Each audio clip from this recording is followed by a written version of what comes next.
My name is Jacob Jester. I was never born. I was put together. One of the jokes that my friends used to make when I was at Central Bible College is that I was never born.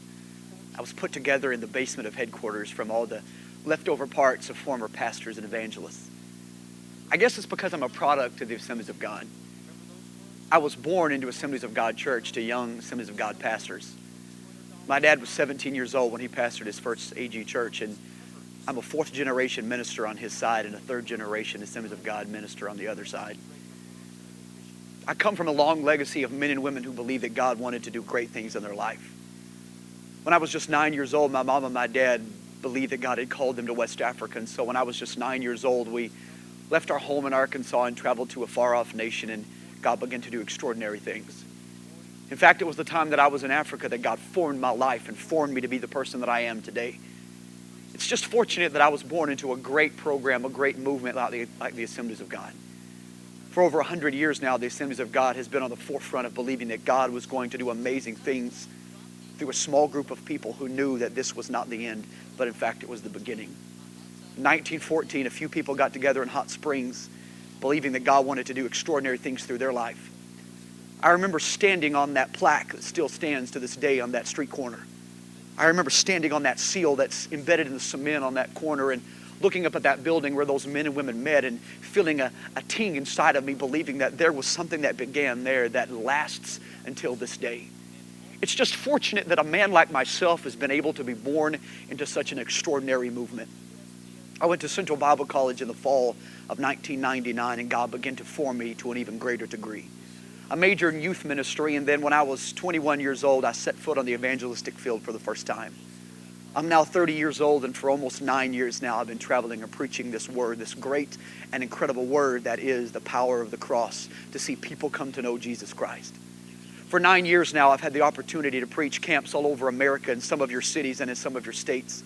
I've had the opportunity to speak in small churches with only 25 people, and I've had the opportunity to stand behind pulpits with thousands of people in the audience. God has truly blessed my life.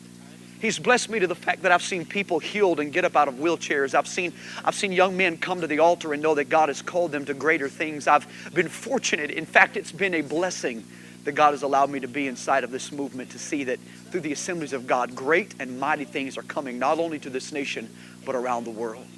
For 100 years now, men like myself have been preaching this message. For 100 years now, women have been bringing the message of Jesus Christ, standing in Assemblies of God pulpits. For 100 years now, men and women have been going to the far corners of the world, knowing that God had called them to great things and being sent out by a sending body called the Assemblies of God. I believe that over the next 100 years, the greatest days are coming to our movement. I believe that over the next 100 years, some doors may shut, some doors will open. Some churches will merge and some will grow. Some will cease and some will expand like never before. In fact, there will be hard times, but yes, the greatest days, the greatest times of the Assemblies of God are yet to come. Over the next 100 years, men and women like myself, men and women who sit today in pews all over the nation, men and women who preach in obscurity all over the world will one day rise up, and they will be counted as sons and daughters of God who are called by His name, who are preaching this great message all over the world because the Assemblies of God gives them an opportunity to do so. I am blessed. I am a blessed man of God to believe that over the next 100 years, the greatest days of this movement are still to come. Yes, we will look to our past.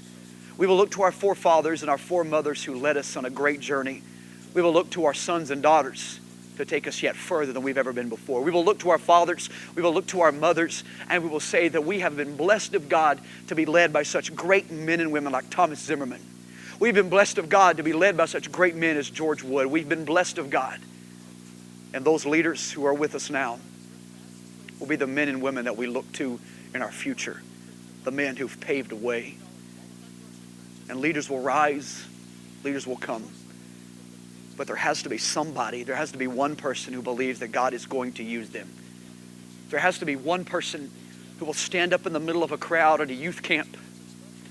There has to be one person who will stand up in the middle of a crowd at a youth convention or come from the back row of a church somewhere, who will come to an altar and say, I am going to be used of God, and the Assemblies of God will be enriched because I choose to be used by Him. That's our purpose. Our purpose is not to back down or back up. Our purpose is to stand up and stand out. We are going to see greater things than we've ever seen before. I believe that. I believe the Assemblies of God has greater things yet to come. God.